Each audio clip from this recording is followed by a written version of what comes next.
So hello বন্ধুরা, কেমন আছো তোমরা? আশা করি ভালো আছো। ফিরে এসেছি ব্লিচ অ্যানিমের আরও একটি পর্ব নিয়ে। আজকে আমরা দেখব পর্ব 2। তাহলে চলুন আজকের পর্বটা শুরু করা যাক। পর্বের শুরুতে আমরা ইচিগো এর বাবাকে দেখতে পাই। সে ইচিগোকে খুবই আজব একটা ট্রিক্সকে ইউজ করার মাধ্যমে ঘুম থেকে উঠায়। ভাই লিটারেলি আমি এটা কি দেখতে পাচ্ছি? সে তো ইচিগোর উপরেই লাফ দিয়ে দিয়েছে। ইচিগো অনেক জোরে একটা চিৎকার মারে আর সে উঠেই তার বাবাকে ধরে মাটির মধ্যে লাগিয়ে দেয়। ইচিগো এর বাবা ইচিগোকে বলে এখন সে নাকি খুবই ভালোভাবে লড়াই করতে পারে। ফলে তার মনে হয় যে ইচিগো এর এখন তার বাবার কাছ থেকে শেখার আর কোনো প্রয়োজন নেই। বাহ, বাবা ছেলে দুজনেই একই রকমের। তখনই ইচিগো এর কিছু একটা মনে পড়ে। সে তার বাবাকে জিজ্ঞাসা করে যে ইয়োজো আর কারিন কেমন আছে। তখন ইচিগো এর বাবা বলে তাদের আবার কি হবে। তার বাবার কথা শুনে ইচিগো পুরো অবাক হয়ে যায়। এরপরে আমরা ইচিগো আর তার পরিবারকে তাদের ঘরের বাইরে দাঁড়ানো অবস্থায় দেখতে পাই। তাদের ঘরের অবস্থা অনেক বেশি খারাপ থাকে। ইচিগো এর বাবা বলে হয়তো কালকে আমাদের ঘরের সাথে একটা ট্রাক অ্যাক্সিডেন্ট করে, হতে পারে তার কারণেই আমাদের ঘর এত বেশি ড্যামেজ হয়ে গিয়েছে। যেটা শুনে ইচিগো অনেক বেশি অবাক হয়ে যায়। সে ভাবতে থাকে কালকে রাতে যে ভয়ানক ঘটনা ঘটেছিল তার সম্পর্কে কারো মনে নেই কেন। আর সে ওই মেয়েটি অর্থাৎ রুকিয়া সম্পর্কে ভাবতে থাকে। সে ভাবে হয়তো ওই মেয়েটি আবারও সোল সোসাইটির মধ্যে ব্যাক করে চলে গিয়েছে। এরপর আমাদের ইচিগোয়ের স্কুলের সিন দেখানো হয়, যেখানে দুইটা মেয়ে নিজেদের মধ্যে কথা বলতে বলতে সামনের দিকে যেতে থাকে। তারা বাসার থেকে দুপুরে লাঞ্চের অনুযায়ী কী নিয়ে এসেছে সেটা নিয়ে আলোচনা করতে থাকে। লম্বা চুলওয়ালা মেয়েটি, যার নাম ওরিহিমে, যে খাবার নিয়ে আসে সেটা অনেক বেশি উইয়ার্ড থাকে। ওরিহিমে ছোট চুলওয়ালা মেয়েটি, যার নাম তাসুমাকি, তাকে বলে তুমি কি আমার খাবারগুলোর মধ্যে থেকে কিছু খেতে চাও? তাসুমাকিকে দেখানো হয় সে ডাইরেক্টলি তাকে না বলে দেয়। আর তারা এভাবে কথা বলতে বলতে সামনের দিকে এগিয়ে যেতে থাকে। এর জন্যে তারা চারদিকে ভালো মতো নজর রাখতে পারে না, যার ফলে ওরিহিমে ইচিগোর সাথে ধাক্কা খেয়ে যায় আর নিচে পড়ে যায়। ওরিহিমে এর জন্য ইচিগোকে সরি বলে, কিন্তু তাৎসুকি ইচিগোয়ের সামনে আসে আর তাকে সে অনেক কিছু শুনিয়ে দেয়, যার ফলে ইচিগো তার কাছে ক্ষমা চায়। কিন্তু এরপরে ওরিহিমেকে দেখানো হয় সে ইচিগোকে কিছু না বলেই সেখান থেকে চলে যায়। তাৎসুকিকে দেখানো হয় সে বলে ইচিগো তুমি এত দেরি করে স্কুলে কেন এসেছো? এখন তো প্রায় লাঞ্চ টাইমের সময় হয়ে গিয়েছে। তাসুমাকি আর ইচিগো ছোটবেলার বন্ধু হয়ে থাকে। ইচিগো তার লেট হওয়ার কারণটা তাকে বলে না এবং সেখান থেকে চলে যায়। এরপরে আমরা ইচিগোকে তার বন্ধুদের সাথে কথা বলতে দেখতে পাই। তার বন্ধুরা সবাই তার ঘরের মধ্যে হওয়া অ্যাক্সিডেন্ট সম্পর্কে আলোচনা করতে থাকে। তারা সবাই এভাবে কথা বলতে থাকে। তখনই ইচিগোর পিছন থেকে একটা মেয়ে আসে আর সে বলে তাহলে তুমি সেই ছেলে যার পাশের সিটে এখন থেকে আমি বসবো। ইচিগোকে দেখানো হয় যখনই সে পিছনের দিকে তাকায় সে ওই মেয়েটিকে দেখে পুরো শক হয়ে যায়, কারণ ওই মেয়েটি আর কেউ নয়, রুকিয়া হয়ে থাকে।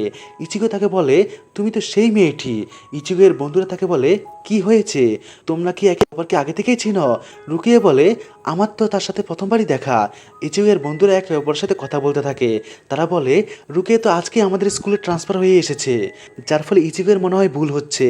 রুকিয়াকে দেখানো হয় সে ইচিগো এর সাথে হাত মেলানোর জন্য তার হাতকে বাড়িয়ে দেয়, কিন্তু তখনই দেখানো হয় রুকিয়ার হাতের মধ্যে লেখা থাকে যদি তুমি এখানে কোনো গড়বড় করো তাহলে আমি তোমাকে মেরে ফেলবো। যেটা ইচিগো দেখে অনেক বেশি ঘাবড়ে যায় আর রুকিয়াকে সে অন্য একটা জায়গার মধ্যে নিয়ে যায়। তার উপর চিৎকার করতে থাকে। সে তাকে জিজ্ঞাসা করে যে আসলে সে এখানে কি করছে, কিন্তু আমরা রুকিয়াকে দেখতে পাই সে ইচিগোকে টিজ করার মাধ্যমে বলে তুমি আমার সাথে এরকমভাবে কেন কথা বলছো? তুমি কি আমার সাথে ভুলভাল কিছু করতে চাও? ইচিগোকে দেখানো হয় সে তাকে এই ধরনের কথা বলতে মানা করে দেয়। ইচিগো বলে তার মনে হয়েছিল সে হয়তো সোল সোসাইটিতে ফিরে গিয়েছে। রুকিয়া তাকে বলে এরকম বোকার মতো কথা যাতে সে না বলে, কারণ সে নাকি আবারও সোল সোসাইটিতে বেক করে ফিরে যেতে পারবে না। ইচিগো তাকে এটার কারণ জিজ্ঞাসা করে। রুকিয়া বলে সে নাকি ইচিগোর কারণে একটা গিগের ফর্মের মধ্যে ফেসে গিয়েছে। ইচিগো তাকে জিজ্ঞাসা করে যে এই গিগের ফর্ম মানে কি? রুকিয়া তাকে বলে এখন সে যে ফর্মের মধ্যে আছে তাকে গিগেই ফর্ম বলে। সোল রিভাররা যখন দুর্বল হয়ে যায় তখন তারা নিজে নিজেই এই রূপের মধ্যে চলে আসে। তখন ইচিগো বলে তাই তো তোমাকে সবাই দেখতে পাচ্ছে। রুকিয়া বলে হ্যাঁ, সাথে সে এটাও বলে যে যতক্ষণ পর্যন্ত তার পাওয়ার ফিরে আসবে না ততক্ষণ পর্যন্ত তার সকল কাজগুলোকে ইচিগোকে করতে হবে, অর্থাৎ ইচিগোকে সোল রিপার হিসেবে কাজ করতে হবে। যেটা শুনে ইচিগো অনেক বেশি অবাক হয়ে যায়। রুকিয়া বলে কাল রাতে ইচিগো তার সকল স্পিরিচুয়াল পাওয়ারকে নিয়ে নিয়েছে আর এই অবস্থার মূল কারণ সেই, তাই তার কাছে এটার জন্য মানা করার কোনো কারণই নেই। কিন্তু আমরা ইচিগোকে দেখতে পাই সে ডাইরেক্টলি তার হাতকে ক্রস করে এবং এভাবে সে তাকে মানা করে দেয়। রুকিয়া তাকে বলে আসলে সে তাকে মানা কেন করছে। ইচিগো বলে সে নাকি আবারও ওই হলদের সাথে লড়াই করতে চায় না। রুকিয়া তাকে বলে কিন্তু কাল রাতে তো তুমি অনেক ভালোভাবেই তাদের সাথে লড়াই করেছো। ইচিগো বলে সে কোনো এক অজানা লোকের জন্যে তার এবং তার ফ্যামিলিকে কোনো বিপদের মধ্যে ফেলবে না, তাই তাকে মাফ করে দিতে, তাকে এভাবে ডিসঅ্যাপয়েন্ট করার জন্যে। আর সে এটা বলেই সেখান থেকে চলে যেতে থাকে। রুকিয়া তখন বলে তাহলে এর মানে হলো আমার কাছে আর কোনো উপায় নেই। সাথেই দেখানো হয় রুকিয়া আজব একটা গ্লাভস পরে এবং সেটার সাহায্যে সে ইচিগোয়ের উপর আক্রমণ করে দেয় আর ইচিগোয়ের সোলকে তার বডির মধ্যে থেকে বের করে আনে। ইচিগোকে দেখানো হয় যখনই তার সোলটি তার বডির মধ্যে থেকে বেরিয়ে আসে তখনই সে আবারও সোল রিভারের ফর্মের মধ্যে চলে আসে। ইচিগোকে দেখানো হয় সে তার সামনে তার বডিকে দেখতে পায়, যার ফলে সে অনেক বেশি ঘাবড়ে যায়। আর তখনই সে নোটিস করে যে তার সোল তার বডির মধ্যে থেকে বাইরে বেরিয়ে এসেছে। সে রুকিয়াকে এটার কারণ জিজ্ঞাসা করে, কিন্তু রুকিয়াকে দেখানো হয় সে ইচিগোকে তার সাথে আসার জন্য বলে। এরপর দেখানো হয় তারা দুজনে হাঁটতে হাঁটতে একটা পার্কের কাছে পৌঁছে যায়। ইচিগো রুকিয়াকে জিজ্ঞাসা করে আসলে তারা কোথায় যাচ্ছে। রুকিয়া তার মোবাইলকে বের করে, যেটার মধ্যে সে সোলদের সম্পর্কে ডিটেলস জানতে পারে। রুকিয়া বলে এখানে এই পার্কের মধ্যে একটা ছোট বাচ্চার সোল আছে যেটার উপরে যে কোনো সময়ে হলোরা আক্রমণ করে দিতে পারে, আর আমায় তাকে বাঁচানোর জন্য সোল সোসাইটির মধ্যে থেকে অর্ডার করা হয়েছে। তখনই তারা কারোর চিৎকারের আওয়াজ শুনতে পায়। আমরা ওই পার্কের মধ্যে অনেক বড় একটা ব্লাস্টের সিন দেখতে পাই। আমরা দেখতে পাই যে একটা বাচ্চার পেছনে একটা অনেক বড় হলো পিছু নিচ্ছে। ওই বাচ্চাটি ওই হলোটির হাত থেকে বাঁচার জন্য সামনের দিকে দৌড়াতে থাকে আর সাহায্যের জন্য চিৎকার করতে থাকে। সে তার সাহায্যের জন্য এগিয়ে যেতে থাকে, কিন্তু তখনই রুকিয়া তাকে আটকায় আর তাকে সে কিছু জিজ্ঞাসা করতে থাকে। রুকিয়া তাকে বলে তুমি তো বলেছিলে যে তুমি কোনো অজানা লোকের জন্য লড়াই করবে না, তাহলে এই বাচ্চাটি কি তোমার জন্য অজানা কেউ নয়। ইচিগো বলে তার এই কথার জন্যে সে কোনো পরোয়া করে না, সে কাউকে বিপদে দেখে নিজেকে আটকাতে পারবে না। রুকিয়া ইচিগোকে বড় বড় কথা বলতে মানা করে। সে বলে যে সকল সোল রিপারদের জন্যে সকল সোলসরা সেম হয়ে থাকে। তখনই ওই বাচ্চাটিকে দেখানো হয় সে এখনও ওই হলোটের হাত থেকে বাঁচার জন্যে দৌড়াতে থাকে। ইচিগো তার সাহায্যের জন্য যেতে থাকে, কিন্তু রুকিয়া আবারও তাকে আটকায়। সে ইচিগোকে বলে যদি তুমি এই বাচ্চাটিকে এভাবে সাহায্য করো তাহলে তোমাকে দৃঢ় সিদ্ধান্ত নিতে হবে যে তুমি সকল সোলদেরকে এভাবেই সাহায্য করবে। এর জন্য তোমায় যদি তোমার জীবনকে বিপদের মধ্যে ফেলে দিতে হয় তারপরও তুমি এটা করবে। ইচিগো অনেক গভীর চিন্তার মধ্যে পড়ে যায়। তখনই ওই বাচ্চাটিকে দেখানো হয় সে দৌড়াতে দৌড়াতে নিচে পড়ে যায়। ওই মশাটিকে দেখানো হয় সে ওই বাচ্চাটির উপর আক্রমণ করেই দেবে, তখনই ইচিগো তার তলোয়ারকে বের করে এবং ওই মনস্টারটির দাঁতকেই কেটে ফেলে, যার ফলে ওই মনস্টারটি পিছনে গিয়ে পড়ে। রুকিয়া ইচিগোকে বলে তাহলে এর মানে হলো তুমি একজন সোল রিপার হওয়ার সিদ্ধান্ত নিয়েই নিয়েছো। ইচিগো বলে এরকম একদমই নয়, সে ওই বাচ্চাটির জীবন এই জন্যই বাঁচিয়েছে কারণ সে এই বাচ্চাটির জীবনকে বাঁচাতে চেয়েছিল। আর সে উল্টো রুকিয়াকেই জিজ্ঞাসা করে যে কাল রাতে রুকিয়া তার জীবনকে কেন বাঁচিয়েছিল। সে এরকম কি এই জন্যই করেছে কারণ এটাও সোল রিপারদের জন্য একটা ডিউটি। ইচিগো বলে যখন তুমি কারো জীবনকে বাঁচানোর জন্য নিজের জীবনকে বিপদের মধ্যে ফেলে দাও তাহলে এর জন্যে কোনো ডিফারেন্স ক্রিয়েট হয় না যে এর ফল কি হতে পারে। বা সে এত গভীর একটা কথা বলেছে যেটা আমার সাথে রুকিয়াও বুঝতে পারেনি। তখনই দেখানো হয় ওই মনস্টারটি আবার উঠে দাঁড়ানো শুরু করে আর সে ইচিগোর উপরে আক্রমণ করার চেষ্টা করে, কিন্তু ইচিগোকে দেখানো হয় সে পিছনে ঘুরে এবং ওই মশাটির মাথার মধ্যে তার তলোয়ারটিকে ঢুকিয়ে দেয়, যার কারণে ওই মনস্টারটি সেখানেই ফিনিশ হয়ে যায়। এরপর ইচিগো ওই বাচ্চাটির দিকে এগিয়ে যেতে থাকে, কিন্তু ওই বাচ্চাটি ইচিগোকে দেখে ভয় পেয়ে যায়। ইচিগো ওই বাচ্চাটিকে বলে যদি তুমি চাও যে তোমার সাথে আবার এরকম কিছু না হোক তাহলে আমি তোমার সাথে যেটা করতে যাচ্ছি সেটাই আমাকে বাধা দিও না। তখনই ইচিগো তার তলোয়ারকে বের করে এবং ওই বাচ্চাটির মাথার মধ্যে ওই রকমই একটা মার্ক তৈরি করে দেয়, যার ফলে ওই বাচ্চাটির চারপাশে অনেক বেশি আলো জ্বলতে থাকে আর ওই বাচ্চাটি সোল সোসাইটির মধ্যে চলে যায়, যেটা দেখে রুকিয়া অনেক বেশি অবাক হয়ে যায়। সেভাবে ইচিগো কিভাবে প্রথমবারে কিনজুকে ব্যবহার করে ফেলেছে। এখানে কিনজু এর মানে সোলদের সোল সোসাইটির মধ্যে পাঠিয়ে দেওয়া। রুকিয়া ইচিগোকে বলে তুমি অনেক ভালো করেছো, কিন্তু ইচিগোকে দেখানো হয় সে তাকে কোনো কিছু না বলেই সেখান থেকে চলে যেতে থাকে। এরপর আমরা অরিহিমের ঘরের সিন দেখতে পাই, সে আরাম করে বসে পড়াশোনা করতে থাকে। তখনই আমরা তার ঘরের বাইরে একটা সোলকে দেখতে পাই যেটা অরিহিমের দিকে তাকিয়ে থাকে। অরিহিমে সেখান থেকে চলে যায়। তখনই ওই লোকটার সামনে দুইটা হলো অ্যাপিয়ার হয় যারা ওই লোকটিকে ধরে তাদের সাথে সেখান থেকে নিয়ে যায় আর তারা তাকে ওই অন্ধকারে আচ্ছন্ন পাহাড়ের এলাকাটির দিকে নিয়ে যায়। ওই লোকটা তাকে এই জায়গার মধ্যে নিয়ে আসার কারণ জিজ্ঞাসা করতে থাকে। কিন্তু তখনই দেখানো হয় ওই লোকটার পিছনে অনেক বড় একটা হলো অ্যাপিয়ার হয়, যেটা দেখতে অনেক বড় ও ভয়ানক দেখতে হয়। ওই লোকটাও তাকে দেখে অনেক বেশি ঘাবড়ে যায় আর সেখান থেকে সে দৌড়ে পালানোর চেষ্টা করে। কিন্তু তখনই ওই বড় হলো ওই লোকটাকে ধরার জন্য বলে দেয়, যার ফলে অনেকগুলো ছোট হলো ওই লোকটাকে ধরার জন্য এগিয়ে যেতে থাকে আর তারা সবাই ওই লোকটার সাথে মার্চ হতে থাকে। কিছুক্ষণ পরে দেখানো হয় ওই লোকটার চারপাশে আলো চমকানো শুরু করে আর আমরা দেখতে পাই ওই লোকটার অ্যাপিয়ারেন্স চেঞ্জ হওয়া শুরু করে। কিছুক্ষণ পরে ওই লোকটা একটা হলোয়ের মধ্যে পরিবর্তন হয়ে যায় এবং সে সাথেই অনেক জোরে একটা চিৎকার মারে। এরপরে আমরা রুকিয়াকে ইচিগোর পিছু নিতে দেখতে পাই। ইচিগো অনেক বেশি রাগান্বিত হয়ে যায় আর চিৎকার করে তাকে জিজ্ঞাসা করে সে কখন পর্যন্ত তার এভাবে পিছু নিতে থাকবে। তার কথার উত্তরে রুকিয়া তাকে বলে যতক্ষণ পর্যন্ত ইচিগো একজন সোল রিপার হওয়ার জন্য রাজি হবে না ততক্ষণ পর্যন্ত সে তার পিছু নিতে থাকবে। তখনই আমরা দেখতে পাই একটা মেয়ে একটা গাড়ির সাথে অ্যাক্সিডেন্ট হয়ে যায়, যার ফলে সে আহত হয়ে রাস্তার মধ্যে পড়ে থাকে।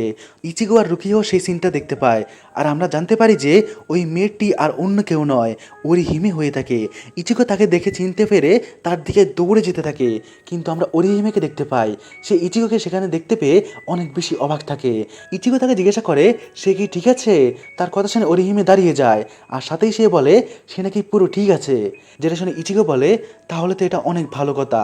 ওরিহিমেকে দেখানো হয় সে ইচিগোকে বলে তোমার সাথে এই মেয়েটি রুকিয়া তাই না। রুকিয়াকে দেখানো হয় সে ইচিগোকে জিজ্ঞাসা করে এই মেয়েটিকে আর সে তোমাকে কিভাবে চেনে। ইচিগো তাকে বলে সে হলো ওরিহিমা আর সে আমাদের ক্লাসেই তো পড়ে। রুকিয়াকে দেখানো হয় সে তাকে না চেনার পরেও যখন সে শুনে যে সে তাদের ক্লাসের মধ্যেই পড়ে সে তাকে চেনার অভিনয় করতে থাকে আর তাকে সে একজন রাজকুমারীর মতো গ্রিট করতে থাকে, যেটা থেকে ওরিহিমও তাকে সেমভাবে গ্রিট করে। রুকিয়া ওরিহিমিকে জিজ্ঞাসা করে সে কি এখানে কোনো জিনিসপত্র এনেছে, যেটা শুনে ওরিহিমার তার জিনিসপত্রের কথা মনে পড়ে যায় আর সে সেগুলিকে উঠানোর জন্য সেখান থেকে চলে যায়। তারপর ওরিহিমে তার সকল জিনিসপত্রগুলোকে উঠিয়ে নেয় এবং তাদেরকে সে বলে তার সকল জিনিসপত্রগুলো ঠিক আছে, কিন্তু আমরা দেখি তার সকল জিনিসপত্রগুলি খুবই আজব হয়ে থাকে, যেগুলো দেখে ইচিগো ভাবতে থাকে যে আসলে সে এগুলো নিয়ে কি তৈরি করতে যাচ্ছে। তখনই রুকিয়াকে দেখানো হয় তার নজর ওরিহিমের পায়ের মধ্যে পড়ে। সে তার পায়ের মধ্যে অনেক আজব নিশানাকে নোটিস করে। সে এর বিষয়ে ওরিহিমেকে জিজ্ঞাসা করে। ওরিহিমে বলে হয়তো এই নিশানাটা তখন লেগে যায় যখন তার গাড়ির সাথে অ্যাক্সিডেন্ট হয়েছিল, কিন্তু আমরা রুকিয়াকে দেখতে পাই সে ওই নিশানাটাকে অনেক গভীরভাবে দেখতে থাকে। ওরিহিমেকে দেখানো হয় সে রুকিয়াকে এর কারণ জিজ্ঞাসা করে। রুকিয়া বলে যে তেমন কিছু না, সে কেবল তার চিন্তা করছিল। ইচিগোকে দেখানো হয় সে ওরিহিমেকে বলে আমি কি তোমার ঘর পর্যন্ত ছেড়ে দেব, কিন্তু ওরিহিমে তাকে মানা করে দেয় এবং সেখান থেকে চলে যেতে থাকে। কিন্তু আমরা রুকিয়াকে দেখতে পাই সে এখনো ওই নিশানাটা সম্পর্কে চিন্তা করতে থাকে। তারপর তারা সামনের দিকে এগিয়ে যেতে থাকে। তখনই রুকিয়া ইচিগোকে ওরিহিমের সম্পর্কে প্রশ্ন করতে থাকে। ইচিগো রুকিয়াকে বলে যে ওরিহিমে তার ছোটবেলার বন্ধুর বন্ধু, কিন্তু সে খুবই একলা, কারণ 3 বছর আগে তার একমাত্র ভাই আমাদের হসপিটালের মধ্যেই মারা গিয়েছে। তার আপনজনদের মধ্যে সেই ছিল একজন। রুকিয়া ইচিগোকে জিজ্ঞাসা করে সে কি তখনও সোলদেরকে দেখতে পারতো। ইচিগো বলে সে সোলদেরকে দেখা তাদের সাথে কথা বলা কিছুদিন আগে থেকেই শুরু করেছে, যেটা শুনে রুকিয়া কিছু একটা সম্পর্কে ভাবতে থাকে। ইচিগো রুকিয়াকে এর সম্পর্কে জিজ্ঞাসা করে যে সে এখন ওরিহিমের সম্পর্কে এতগুলো প্রশ্ন কেন করছে। রুকিয়াকে দেখানো হয় সে তাকে এর সম্পর্কে কিছুই বলে না এবং তাকে বাই বলে সেখান থেকে চলে যেতে থাকে। ইচিগো তাকে জিজ্ঞাসা করে যে এখন সে কোথায় যাচ্ছে। রুকিয়া বলে যে সে এখন তার ঘরে যাচ্ছে। ইচিগো তাকে বলে তার ঘর কোথায়। রুকিয়া বলে যে তোমার কি আমার জন্য চিন্তা হচ্ছে। ইচিগো বলে এরকম একদমই নয়, আমি কেন তোমার জন্য চিন্তা করব।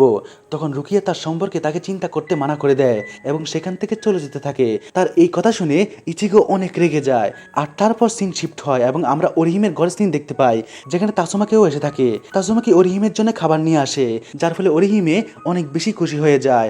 এরপর আমাদের আবারও ইচিগোর ঘরের সিন দেখানো হয়, যেখানে ইয়োজো ইচিগোকে জিজ্ঞাসা করে যে সে কি তার রাতের পরা জামা কাপড়গুলো দেখতে পেয়েছে, যেটা শুনে ইচিগো ইয়োজোকে বলে সে যাতে এভাবে যে কোনো সময় তার ঘরের মধ্যে না আসে, অর্থাৎ তার কথাকে সে ইগনোরই করে দেয়। ইচিগো এর এই কথা শুনে ইয়োজো বলে যে হাই স্কুলে যাওয়ার পর থেকে তার ভাই অনেক বেশি পরিবর্তন হয়ে গেছে।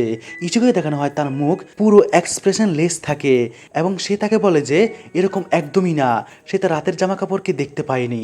ইয়োজো বলে যে এটা খুবই আজব করা বিষয় যে তার অন্য কাপড়গুলো হঠাৎ করে গায়েব হয়ে যাচ্ছে। ইচিগোকে দেখানো হয় সে রাগান্বিত হয়ে বলে তোমার কাপড় চোপড়ের সম্পর্কে আমি কিভাবে জানবো, আর সে আরো কিছু বলবে তার আগে ইয়োজো সেখান থেকে চলে যায়। এরপর আমরা আবারও রুকিয়াকে দেখতে পাই, তার মোবাইল ফোনের মধ্যে আবারও একটা মেসেজ আসে আর সে সেটাকে পড়তে থাকে, যে আওয়াজ ইচিকেও শুনতে পায়। আর যখনই সে পুরো মেসেজটা পড়ে ফেলে তখনই সে ইচিগোর রুমের আলমারির মধ্যে থেকে বের হয়ে আসে। তাকে দেখতে পেয়ে ইচিগো অনেক বেশি অবাক হয়ে যায়। আর সে তাকে জিজ্ঞাসা করতে থাকে যে আসলে সে তার বোনের জামা কাপড় পরে এখানে কি করছে। আরে ভাই, ও তো অনেক বেশি আজব একটা ছেলে, তার ঘরের মধ্যে একটা পুরো মেয়ে লুকিয়ে আছে, আর সে তাকে জিজ্ঞাসা করছে তার বোনের কাপড় সে কেন পরেছে। তখন আমরা রুকিয়াকে দেখতে পাই, সে ইচিগোর প্রশ্নে কোনো জবাব দেয় না এবং আবারও সে ওই আজব গ্লাভসকে পরে ফেলে এবং সেটার মাধ্যমে ইচিগোর বডির মধ্যে থেকে সে তার সোলকে আলাদা করে ফেলে, যাতে ইচিগো আবার সোল রিভারের ফর্মের মধ্যে চলে আসতে পারে। তখনই দেখানো হয় ইচিগোর ঘরের মধ্যে অনেক বড় একটা মনস্টারের হাত অ্যাপিয়ার হয়, যাকে দেখে ইচিগো অনেক বেশি ঘাবড়ে যায়। আর সাথেই দেখানো হয় তার রুমের মধ্যে ওই হলোটা চলে আসে, যেটা ওই লোকটার সোল হয়ে থাকে, যাকে হলোসরা মিলে একটা হলোয়ের ফর্মের মধ্যে পরিবর্তন করে দেয়। ওই হলোটা তাদের দুজনের উপর আক্রমণ করে দেয়, কিন্তু তারা দুজনে কোনোভাবে তার আক্রমণটিকে ডজ করে ফেলে। রুকিয়া ইচিগোকে ওই মশলাটির মাথার মধ্যে আক্রমণ করার জন্য বলে। ওই হলোকে দেখানো হয় সে ইচিগোর উপর আক্রমণ করার জন্য এগিয়ে আসতে থাকে, কিন্তু ইচিগো তার তলোয়ারকে বের করে এবং ওই হলোটার উপর তার তলোয়ার দিয়ে স্ল্যাশ মারার চেষ্টা করে, যেটাকে ওই হলোটি খুবই সহজেই ডজ করে ফেলে আর তার লেজের ব্যবহার করে ইচিগোকে দূরে ফেলে দেয়। ওই হলোটি ইচিগোর উপর আবারও আক্রমণ করবে, কিন্তু ইচিগো কোনোভাবে তার আক্রমণকে ডজ করে ফেলে এবং ওই হলোটার হাতের মধ্যে কাট মেরে দেয়। সে ওই হলোটির উপর আক্রমণ করার জন্য আবার যেতে থাকে, সে আবার তার তলোয়ারকে বের করে এবং ওই হলোটার উপর আক্রমণ করে, যেটা সোজা ওই হলোটার মাথার মধ্যে লাগে। রুকিয়াকে দেখানো হয় সে বলে এই হামলাটা এই হলোটাকে মারার জন্য যথেষ্ট নয়, কিন্তু তখনই দেখানো হয় রুকিয়া তার সামনে থাকা সিনকে দেখে অনেক বেশি অবাক থাকে। আমরা দেখতে পাই ওই হলোটি ইচিগোর আক্রমণটিকে তার হাতের সাহায্যে ব্লক করে ফেলে। ইচিগোকে দেখানো হয় সে ওই হলোটিকে মারার জন্য তার সর্বোচ্চ শক্তি লাগাতে থাকে। তার এই জোর লাগানোর কারণে ওই হলোটির মাস্কের কিছুটা অংশ ভেঙে যায়, যেটা দেখেই ইচিগো অনেক বেশি অবাক হয়ে যায়। ওই হলোটিকে দেখানো হয় সে ব্যথায় চিৎকার করতে থাকে এবং সেখান থেকে চলে যায়। আমরা দেখতে পাই ওই লড়াইয়ের জন্য ইচিগো অনেক বেশি ক্লান্ত হয়ে যায়। রুকিয়া বলে যে এই হলোটি হয়তো বেশি দূরে যায়নি, আর সে এটা ভেবে ওই হলোটির পিছনে যাওয়া শুরু করে, কিন্তু তখনই ইচিগোকে দেখানো হয় সে অনেক বেশি শক অবস্থায় থাকে। আর সে বলে যে ওই হলোটির ফেস একদমই অরিহিমের ভাইয়ের মতো ছিল। সাথেই সিন শিফট হয় এবং আমাদের ওই অন্ধকারে আচ্ছন্ন পাহাড়ের জায়গাটা সিন দেখানো হয়। ওই হলোটি সেখানে চলে যায়, সে সেখানে অনেক বেশি চিৎকার করতে থাকে। আর কিছুক্ষণ পরে আমরা দেখতে পাই ওই হলোটির ফেস আবারও হিল হয়ে যায় আর সে জোরে জোরে চিৎকার করে। অন্যদিকে ইচিগোকে দেখানো হয় সে এখনো অনেক বেশি অবাক অবস্থার মধ্যে থাকে, কিন্তু আমরা রুকিয়াকে দেখতে পাই সে তাকে বোঝাতে থাকে। সে বলে তুমি একটা কথা সবসময় মনে রাখবে যে একটা হলোকে মারার জন্য তোমার সবসময় তার মাথার পিছনে দিয়ে আক্রমণ করতে হবে, যার মাধ্যমে আমরা শুধু ওই হলোটিকেই মারবো না, বরং আমরা আমাদের নিজের জীবনকে বাঁচিয়ে নেব। আর ওই সময় আমরা এটাও দেখবো না যে ওই হলোটির আসল পরিচয় কি। রুকিয়ার এই কথা শুনে ইচিগো বলে হলোদের পরিচয়, তোমার এই কথাটার মানেটা কি? তখন রুকিয়া অনেক বড় একটা ইনফরমেশন শেয়ার করে। সে বলে ওই হলোরও এক ধরনের সাধারণ মানুষের সোল ছিল, যেটা শুনে ইচিগো অনেক বেশি শকড হয়ে যায়। ইচিগো রুকিয়াকে বলে কিন্তু তুমি তো আমাকে বলেছিলে যে এই হলোরা এক ধরনের মনস্টার। রুকিয়া বলে হলোয়ের ফর্মে তারা এক ধরনের মনস্টারই হয়ে থাকে, যাদেরকে মারা অনেক বেশি জরুরি। যেটা শুনে ইচিগো বলে কিন্তু তারাও তো এক সময় সাধারণ মানুষের সোল ছিল। রুকিয়া বলে যে সোলরা কোনো এক টেনশনে অথবা কোনো অনুশোচনার মধ্যে থাকে আর এগুলোকে তাদের জীবন থেকে দূরে করতে পারে না, তাদের উপরে কিঞ্জু করা অনেক মুশকিলের হয়ে থাকে, যার ফলে তারা না হয় নিজেই কোনো হলোয়ের মধ্যে ট্রান্সফর্ম হয়ে যায় অথবা তাদেরকে অন্য কোনো হলোরা খায় এবং নতুন হলোতে ট্রান্সফর্ম হয়ে যায়। এরপর সিন শিফট হয় আর আমাদের তোসুমাকে কি দেখানো হয়, সে বলে এটা কি সত্যি? তুমি কি ইচিগো আর রুকিয়াকে একসাথে দেখতে পেয়েছো? ওরিহিমে হ্যাঁ বলে, আর সাথে সে এটাও বলে যে হয়তো তারা ওই সময় একসাথে তাদের ঘরের দিকে যাচ্ছিল। কিন্তু তাসুমাকে দেখানো হয় সে বলে তার জানা ছিল না যে ইচিগো মেয়েদের ব্যাপারে এতটা চালু। সে তো তোমায় তোমার ঘর পর্যন্ত ছেড়ে দেয়নি, যেখানে তুমি তো আহতও হয়েছিলে। তার কথার উত্তরে ওরিহিমে বলে যে ইচিগো তাকে তার ঘর পর্যন্ত ছেড়ে দেওয়ার কথা বলেছিল, কিন্তু ওরিহিমে নিজেই নাকি তাকে মানা করে দিয়েছিল। তখনই দেখানো হয় ওরিহিমে এসব কিছু নিয়ে ভেবে অনেক বেশি লজ্জা পেতে থাকে। সাথেই হঠাৎ করে তাদের পুরো ঘর নড়তে থাকে এবং অনেক আজব আজব আওয়াজকে তারা শুনতে পায়। এরপরেই আমরা দেখতে পাই তাদের ঘরের ছাদের মধ্যে দুটো জ্বলন্ত চোখ, আর আমরা বুঝতে পারি যে ওই হলোটি যেটা ইচিগোদের উপর আক্রমণ করেছিল আর যেটা আসলে ওরহিমের ভাই, সেটা সেখানে আসে আর সেটা তার মুখকে খোলে এবং ওরহিমেদের উপর আক্রমণ করতে এগিয়ে যেতে থাকে। এরই সাথে আজকের পর্বটা এখানেই শেষ করছি। আপনাকে এতক্ষণ পর্যন্ত ভিডিওটি দেখার জন্যে অসংখ্য ধন্যবাদ।